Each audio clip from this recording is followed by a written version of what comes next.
Baik, Assalamualaikum warahmatullahi wabarakatuh. Selamat pagi, selamat siang, sore, dan malam. Saya Betari Amelia Rahmadianti dengan NIM 2148024 TK 52997 akan mempresentasikan mengenai diagenesis pada batuan sedimen sebagai pemenuhan tugas dari mata kuliah petrografi untuk petrogenesa.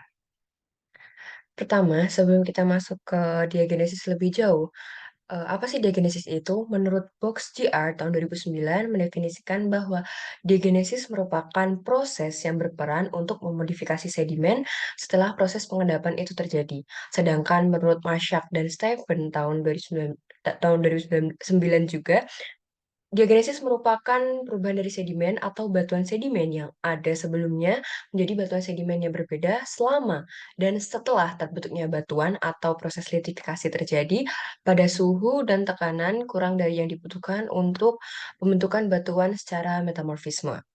Jadi intinya kata kuncinya adalah proses yang berperan, proses yang kedua untuk memodifikasi sedimen, yang ketiga adalah setelah proses pengendapan terjadi, dan yang keempat adalah kondisinya itu kurang dari kondisi yang dibutuhkan untuk proses metamorfisme.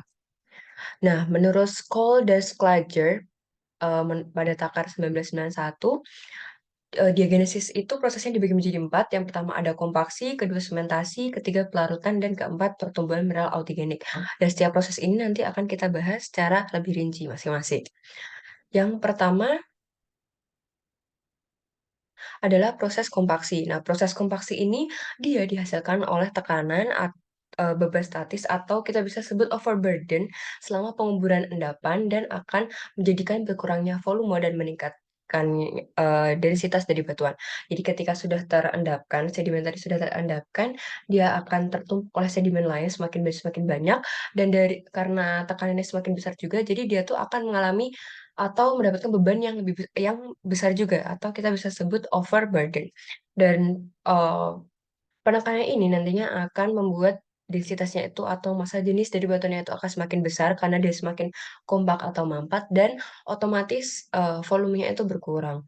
Dampak yang disebabkan oleh adanya kompaksi itu lebih signifikan bisa diamati di batuan berukuran halus seperti berukuran mat atau batuan yang mengandung material organik daripada batuan berukuran pasir dan gravel. Kenapa? Karena ketika ukuran butirnya itu semakin besar, maka batuan yang terkompaksi itu cenderung tidak akan mampat ya, tapi dia hanya akan terus-terusan kontak, dan itu nanti tidak akan berpengaruh banyak gitu. Jadi kita tidak akan terlalu bisa melihat dampaknya pada batuan dengan ukuran butir yang besar. Sedangkan pada ukuran butir yang lebih halus, dia tuh akan lebih gampang untuk dimampatkan. Jadi nanti akan terlihat juga dampaknya bagaimana di slide selanjutnya. Selanjutnya, pemampatan ini akan diikuti oleh keluarnya air formasi dan pengurangan proses batuan. Jadi ketika tekanan itu terus diberikan, maka air formasi itu akan otomatis keluar dari batuan karena dia tidak betah untuk ditekan ya. Jadi dia akan keluar dari batuan dan otomatis pori-pori pada batuan itu akan berkurang dan akhirnya porositas juga akan semakin berkurang juga. Nah, ini adalah contohnya dari untuk yang sebelah kiri itu adalah dampak dari kompaksi yang bisa kita lihat dengan jelas itu di mudstone atau yang butirannya lebih halus. Seperti yang bisa dilihat sebelum kompaksi itu dia masih tebal, lalu setelah kompaksi dia akan semakin menipis gitu kan.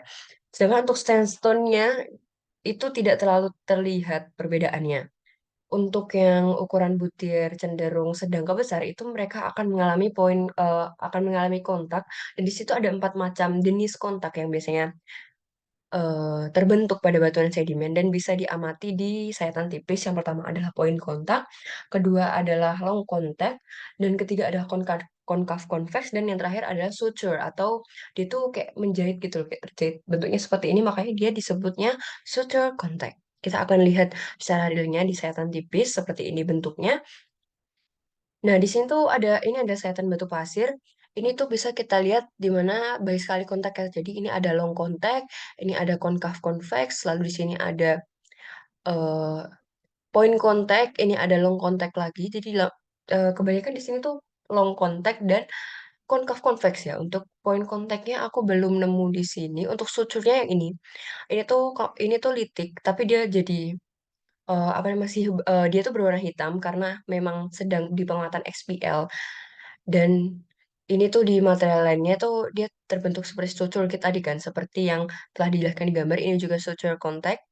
Jadi di sini adanya long, concave, convex, dan suture. Untuk poinnya aku belum nemu, tapi nanti kalau misal teman-teman yang melihat ini dan nemu, itu lebih bagus. Nah, selanjutnya adalah struktur khas dari batuan gamping dan batuan biasanya hasil endapan. Endapan yang khas itu ketika dia terkena tekanan yang semakin besar, dia akan larut, cenderung larut ya. Jadi nggak cuma terkompak menjadi densitasnya lebih gede aja, tapi dia akan larut. Nah, biasanya, tapi paling banyak itu terjadi di gamping. Ini tuh namanya stilolit. Jadi bentukan ini tuh sebenarnya itu rongga ya di antara perlapisan batuan yang tidak menerus, tapi dia semakin lama karena semakin tertekan. Jadi dia tuh ada eh, apa bentukan seperti apa ya nih kayak bentukan-bentukan seperti inilah pokoknya. Nah, yang kenapa di singkapan itu berwarna merah, biasanya dia sudah tergantikan atau sudah terisi oleh mineral oksida, makanya merah seperti itu. Selanjutnya adalah proses sementasi. Nah, sementasi adalah proses di mana mineral terendapkan secara kimiawi dari fluida yang ada di dalam pori, terus yang meliputi permukaan butiran atau endapan kimia yang bertambah sebagai pertumbuhan pada butiran mineral yang sudah ada. Nah, biasanya sebelumnya tadi kan air pori itu kan akan meninggalkan batuan ya ketika dia terkena tekanan. Nah, air pori ini kan nggak pure air pori aja, tapi dia tuh membawa banyak sekali mineral, dan mineral ini dia akan tertinggal di pada pori-pori batuan. Kemudian dia akan membentuk semen dan lama-kelamaan itu akan semakin banyak dan akan menyemen dari setiap butiran yang ada. Biasanya semennya itu berupa yang pertama ada kalsium karbonat atau kalsit, itu bisa berupa sparit, sparikalsit, atau mikrit, mikrokristalin kalsit, kalsit. Berarti yang ukurannya memang halus.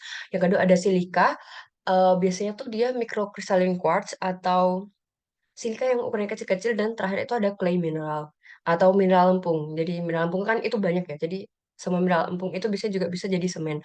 Nah, sementasi itu dia akan memberikan dampak yaitu pertama mengurangi porositas dan kedua ada mengurangi permeabilitas juga pada batuan. Ini contohnya pada sayatan tipis, ini masih kenampakan XPL. Ini tuh terisi, misalnya di sini ada yang berwarna orde tinggi pada XPL, itu biasanya akan terisi oleh mineral kalsit. Sedangkan untuk yang berwarna coklat-coklat seperti ini, dia tuh akan terisi oleh material lempung. Sedangkan yang berwarna hitam putih halus-halus seperti ini, biasanya dia tuh semennya berupa semen kuarsa ya, berarti mikrokristalin quartz. Jadi di sini, di sayatan ini itu cukup lengkap. Contohnya ada kalsit, ada lempung, dan juga ada mikrokristalin quartz. Ini ada sayatan batu pasir. Selanjutnya adalah yang terakhir adalah pelarutan dan pembentukan mineral altigenik, di mana pelarutan itu adalah pemindahan seluruh atau sebagian dari mineral yang telah ada sebelumnya melalui larutan dan meninggalkan rongga udara pada batuan. Jadi dia tuh akan meninggalkan rongga kosong gitu pada batuan. Makanya di sini ada pore lining namanya, dan nantinya dia akan bisa terisi. Kalau misal terisi nanya berarti pore filling, atau bisa juga replacement atau penggantian dari material sebelumnya atau mineral sebelumnya itu pseudomorph replacement, atau ketika dia terkena struktur seperti kakar atau sesar, dia kan akan meninggalkan rongga, itu namanya adalah fracture filling. Nah, sedangkan untuk pembentukan mineral altigenik itu atau bisa kita sebut dengan altigenesis merupakan proses yang ditunjukkan oleh adanya perubahan felspar dan gas vulkanik menjadi mineral lempung atau dari salah satu mineral lempung jadi mineral lempung lainnya. Seperti itu. Jadi kenapa di sini dispesifikasi felspar dan gas vulkanik? Seperti yang kita tahu pada eh, pengamatan material di batuan sedimentasi klasik itu ketika kita menggunakan klasifikasi Petty John itu digunakanlah kuarsa, litik, dan felspar kan pada plottingannya, pada klasifikasinya. Nah, mineral felspar ini dia adalah mineral yang paling tidak resisten di antara kuarsa dan litik, dan dia tuh memang memang mudah terubah gitu mineralnya. Sama seperti gelas vulkanik. Makanya jika kedua mineral ini tuh masih ada, itu bisa menjadi salah satu kunci lah untuk kita bisa menjelaskan nantinya bagaimana proses batuan ini terbentuk. Seperti itu. Untuk menjelaskan petrogenesanya seperti itu. Selanjutnya kita akan lihat di sayatan tipisnya. Nah, itu kan banyak sekali mineral-mineral berwarna coklat ya sebagai semennya. Ini tuh merupakan mineral lempung yang mengisi rongga-rongga batuan gitu. Jadi ini tuh awalnya tadinya ada pore lining. Ini sepertinya pore liningnya yang warna-warni seperti ini karena dia tuh bentuknya seperti hasil dari pelarutan. Lalu di sekitarnya itu sudah ada mulai di filling oleh material-material lempung. Jadi dia sudah mengalami pengisian mineral autogenik gitu. Seperti itu. Selanjutnya aku akan menjelaskan tentang diagenetic stage. Nah, proses diagenesis ini kan terjadi selama mulai dari proses penguburan pada kedalaman yang awalnya di permukaan setelah pengendapan sampai kurang lebih itu 15 kilometer lah di bawah permukaan. Sebenarnya tidak ada batas jelas mengenai kedalaman berapa, suhu berapa, maupun tekanan berapa antara proses diagenesis dan proses metamorfisme sebenarnya. Tapi umumnya itu terjadi pada suhu 200 sampai 250 derajat Celcius dan tekanannya kurang lebih adalah 5 kilobar. Nah, ini tuh seperti diagram sudah ditampilkan pada slide presentasi. Jadi yang warna abu-abu ini adalah batas dari proses diagenesis. Ini secara umum saja. Untuk yang gradien geotermalnya 30 derajat kilometer Celcius per kilometer ini tuh asumsinya pada lokasi itu cekungan sedimen, berarti kan dia keratonnya aktif, makanya dia gradien geotermalnya lebih besar, sedangkan yang 10 derajat Celcius per kilometer ini asumsinya tuh stable keraton, jadi dia tuh keratonnya lebih stabil, itu gradien geotermalnya lebih kecil ya daripada yang aktif. Sebenarnya untuk tahapan proses diagenesis sendiri menurut Worden dan Burley pada bukunya Box CR itu ada tiga. Yang pertama adalah eugenesis, yaitu mengacu pada tahap awal diagenesis yang terjadi pada kedalaman dangkal, mulai dari beberapa meter sampai beberapa puluhan meter, dan di bawah kondisi lingkungan pengendapan. Jadi dia tuh masih dipengaruhi oleh lingkungan pengendapan. Selanjutnya adalah mesogenesis, adalah diagenesis yang terjadi selama penguburan lebih dalam daripada eugenesis. Tentunya pada kondisi suhu dan tekanan yang semakin meningkat ya, karena adanya gradien geotermal itu tadi, serta perubahan komposisi dari air pori atau air yang sudah ada pada batuan sebelumnya. Jadi kan airnya semakin keluar, banyak yang keluar dan dia akan mengalami perubahan komposisi.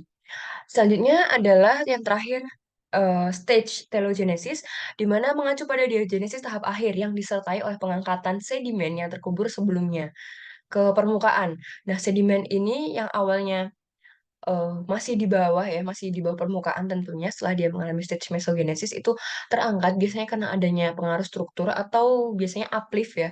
Itu dia terangkat lalu terangkat ke permukaan lalu bisa kita amati sekarang itu berarti dia telah mengalami tahap atau stage telogenesis. Tapi untuk sedimen-sedimen yang masih di bawah yang selama ini masih digunakan untuk pengoboran minyak atau penambangan batu bara, itu berarti dia sedimen yang belum mencapai stage telogenesis karena dia masih berada di bawah dan belum mengalami pengangkatan, seperti itu.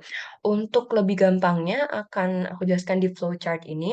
Yang pertama adalah, deposisi dari sedimen. Setelah itu mereka akan mengalami tahap eugenesis, di mana di sini itu detrital assemblage atau material-material dari detrital, dari daratan itu masih banyak dan dia tuh eee, terkuburnya itu masih shallow atau masih dangkal. Jadi dia tuh masih sangat dipengaruhi oleh lingkungan pengendapannya tuh kayak gimana. Jadi misal lingkungan pengendapannya nanti akan memiliki banyak air, jadi dia tuh juga akan terinfluence oleh hal tersebut, seperti itu. Nah, setelah itu semakin banyak kan endapan sedimennya yang menumpang di atasnya, mereka akan mengalami efektif burial, akan sampai ke stage mesogenesis, di mana mesogenesis ini sudah mengalami kompaksi yang masif secara mekanik maupun chemical, lalu air porinya itu sudah keluar dan dia tuh sudah mengalami perubahan komposisi juga. Temperatur dan pressure-nya juga sudah semakin meningkat ya, semakin ke bawahnya karena ada gradien geothermal itu tadi. Lalu dia akan semakin enclosement, sedimennya itu akan semakin rapat, lalu semennya juga sudah mulai growth atau tumbuh. Lalu yang terakhir adalah destruction of primary porosity, di mana Eee, porosity primer yang memang sudah ada pada batuan pas dia terdeposisi itu sudah semakin rusak atau semakin berkurang karena sudah ada yang kompaksi ya, jadi kan dia semakin mampat seperti itu. Nah, biasanya proses-proses, mesogenesis ini akan menghasilkan hal yang penting, misalnya adalah petroleum generation yang nantinya akan diambil minyaknya atau enggak decarboxylation of organic matter nanti akan ditambang, ya akan berubah menjadi batu bara, seperti itu. Jadi, tahap mesogenesis ini sangat krusial untuk hal-hal seperti itu. Lalu ketika ada structural inversion atau adanya kehadiran struktur seperti uplift contohnya, itu akan, eee membuat batuan sedimen itu masuk ke stage selanjutnya, yaitu stage telogenesis, di mana tuh dia sudah tersingkap ke permukaan, jadi dia ada interaksi dengan meteoric water seperti hujan, atau pun ketika mereka tidak tersingkap di permukaan tuh mereka akan memiliki kedalaman yang lebih dangkal tentunya. Jadi mereka tetap ada interaksi dengan, eee, dunia luar gitu, dengan contohnya seperti meteoric water. Tapi kenapa nih di sini ada panah di tengah dari eugenesis kok bisa langsung ke structural inversion. Jadi sebenarnya tahap-tahapnya itu tidak harus ideal gitu ya, dan tidak di semua tempat tuh bisa ideal. Dari eugenesis ke mesogenesis sampai ke telogenesis itu tidak seperti itu. Jadi bisa aja dari eugenesis karena dia terkena struktur belum sampai masuk ke mesogenesis ya, dia sudah terkena struktur, dia langsung bisa masuk ke stage telogenesis. Atau enggak dia dari eugenesis berhenti di mesogenesis karena dia belum terkena struktur. Jadi dia belum bisa terangkat nih, batuannya, seperti itu. Jadi tidak harus ideal, seperti itu ya, penjelasannya. Baik, terima kasih atas, eee, perhatiannya. Sekian yang bisa saya sampaikan. Mohon maaf jika masih banyak kesalahan dan kekurangan. Semoga bermanfaat ilmunya. Wassalamualaikum warahmatullahi wabarakatuh.